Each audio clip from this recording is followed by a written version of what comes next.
Imagine if we went back in time and gave an NFL team a cheat sheet for the draft, telling them exactly who the best players are in the position they are drafting for the first and second rounds, occasionally giving them a little nudge when it comes to free agency and who they shouldn't let go. What would those teams look like now if they were able to always play the draft perfectly? That's what I'm here to try and answer. Today we have the Dolphins, and I'm going to get straight into it because I have a little bit of a cheap position coming right up, but you'll understand once we get there. At left tackle, with Brandon Albert being traded away to the Jacksonville Jaguars, we're going to put Laramie Tunsil there. Of course, that is the position he came out of college as, played guard for them last year, but I'm pretty certain that's where they will play him next year. Now, at the left guard position, this is where our little bit of a cheat comes in. So, in 2012, the Dolphins drafted with the 42nd pick Jonathan Martin at offensive tackle. And now there's two reasons why I'm going to go for a guard here. First off, because it's the one position where we could take this player instead that basically completes this offensive line, which is always a positive. And secondly, because not only would Richie Incognito not even dream about bullying Kelechi Osemele, he'd probably lose his job to him as well. So instead of a tackle Jonathan Martin, we go for a guard in Kelechi Osemele. To be fair, the guy can play tackle anyway on the right side. Moving on, in 2011 with the 15th overall pick, the Dolphins selected Mike Pouncey at center, and that was the correct pick. Now, 2011 was actually a pretty good year for centers. Jason Kelsey, Steven Wisniewski were also available, but Mike Pouncey for the Dolphins, I would argue, the correct pick. At right guard, Jamon Bushrod, and then at right tackle in 2014 with the 19th overall pick, the Dolphins selected Jawan James,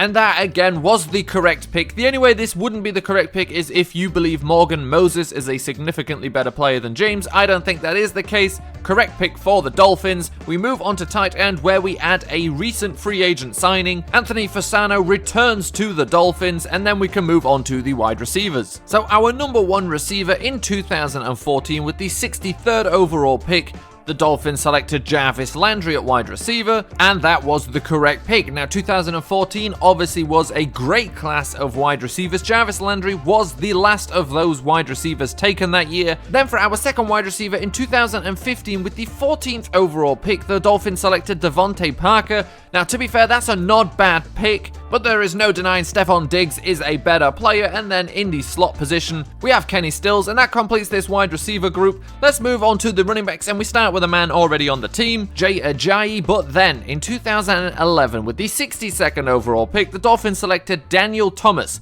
a man who in Madden 12 punished me after a couple of seasons, however never turned into that in real life. And DeMarco Murray is a player they could have taken instead. I feel like he's been appearing quite a lot in the past few episodes here, but again, this is the situation. Then we move on to the quarterback, and in 2012 with the 8th overall pick, the Dolphins selected Ryan Tannehill. Now, that's not bad pick again. However, Russell Wilson is what we would then call a perfect pick, and there we have our offense. Again, I think as we get to these playoff teams now, I'd be surprised if we end up seeing a non-all-elite team again. It's just nice to see all the red around these players. Let's move on to the defense. And we start, of course, at free safety, and in 2013 with the 54th overall pick, the Dolphins selected Jamar Taylor at cornerback. And now we're going to replace him with a player who could have been used a lot of times already. I've tended to avoid, mainly because it's hard to decide where to put him, also because of the reason he was picked later. Tyrann Mathieu was a man available in that position, and now the reason why I've chosen to basically unleash him here now for the Dolphins is because we know from Laramie Tunsil last year that that's the kind of risk that the Dolphins are willing to take on a player if they think he's good enough. That, of course, isn't always true for a lot of teams, and of course Mathieu's situation was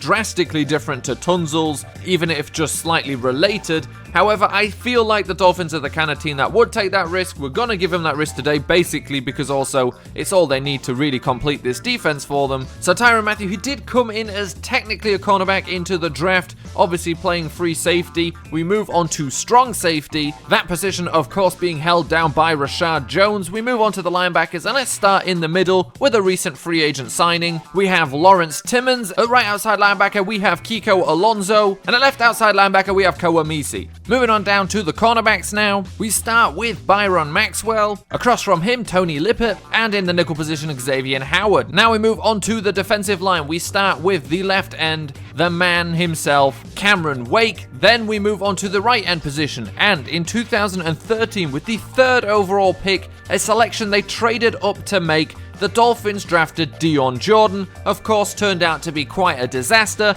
Turns out to be an even bigger disaster when you consider that they could have drafted Ezekiel Anza instead. And there we have two very nice defensive ends for the Dolphins. Let's finish off the line with defensive tackles. In 2015, with the 52nd overall pick, the Dolphins selected Jordan Phillips. And now in terms of players available at that time in the draft, Jordan Phillips is actually not a bad pick because there weren't that many other better players around. Maybe Rodney Gunter of the Cardinals. Neither of them really superstars, but Jordan Phillips did start a majority of games for the Dolphins last season, so we'll give him the benefit of the doubt here. And of course, finishing off that four-man front is Ndamukong Suh.